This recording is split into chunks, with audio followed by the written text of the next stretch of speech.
Let's speak now to Zellie Imani. He is a co-founder of the Black Liberation Collective. He joins us now from Paterson, New Jersey. Thanks so much for being with us.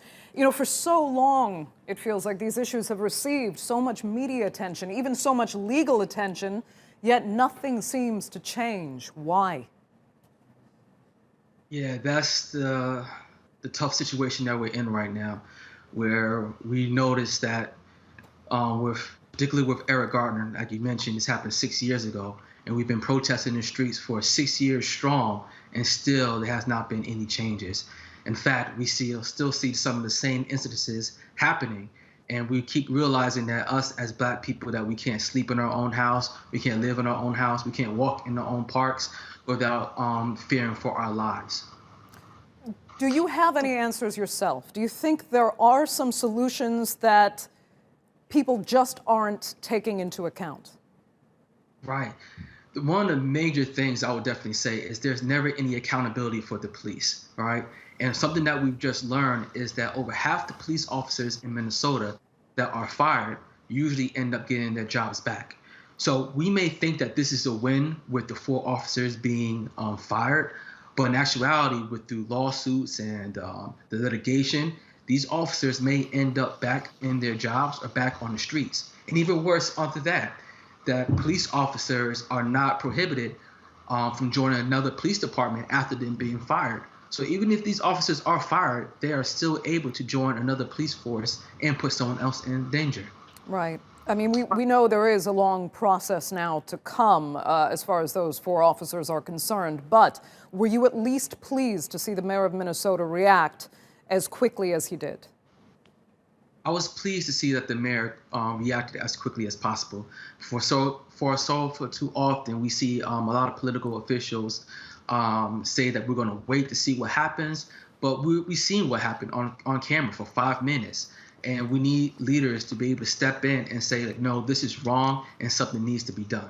But something else that needs to be done is that we need control over the police and real oversight over the police. And that's why it's so critical that all cities across America have something called civilian complaint review boards, where these incidences are reviewed by civilians and officers are able to be fired or, even worse, get charged for their brutality and their fatal actions.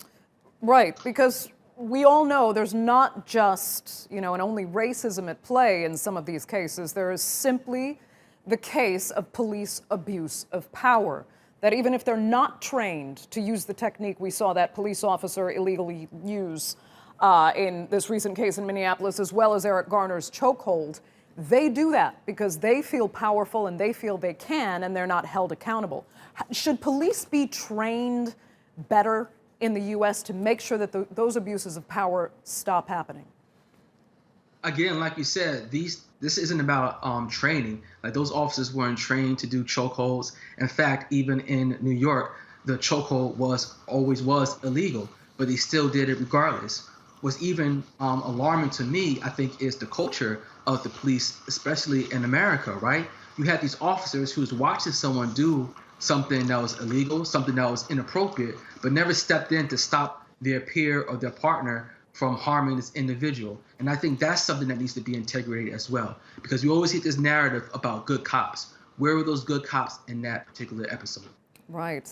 And we do have to remember, a lot of these officers are actually minorities themselves. I mean, their communities will face this discrimination, yet when they act together, we see this kind of behavior over and over, and they do stick together as a unit, and that's what's so unfortunate. Let me ask you this, though. I'm going back now. There was so much hope, really, when Barack Obama was serving as president for 8 years, that something would change. But instead, at this point, it seems actually to have gotten worse, almost like a backlash by certain people who are really set on undoing the Black Lives Matter movement. For example, they try to call that racist, and they say, no, all lives matter. It's really missing the point. It's not saying that other lives don't matter. It's just saying there needs to be specific attention where there are injustices against a specific community. My question is, why this kind of backlash now in the United States? What happened to all that, what seemed like progress? Right. I think that a lot of people had hope in Barack Obama's presidency, But during that presidency, I think we've seen that he himself didn't want to push the limit to provide the resources to the Black community or provide any type of support to Black community in fear of losing support of white America, right? Because so many people in white America believe that they want to see a world where, you know, we're all together, but in actuality, they really don't, right? Because that really means that they themselves may be having like less resources than they're used to. So we get this pushback from so many people because this change means a change in their lives. And I don't think so many people are ready for the change in their lives. Okay, Zellie, we're going to have to leave it there, really. Thank you so much for joining us. We appreciate it, huh?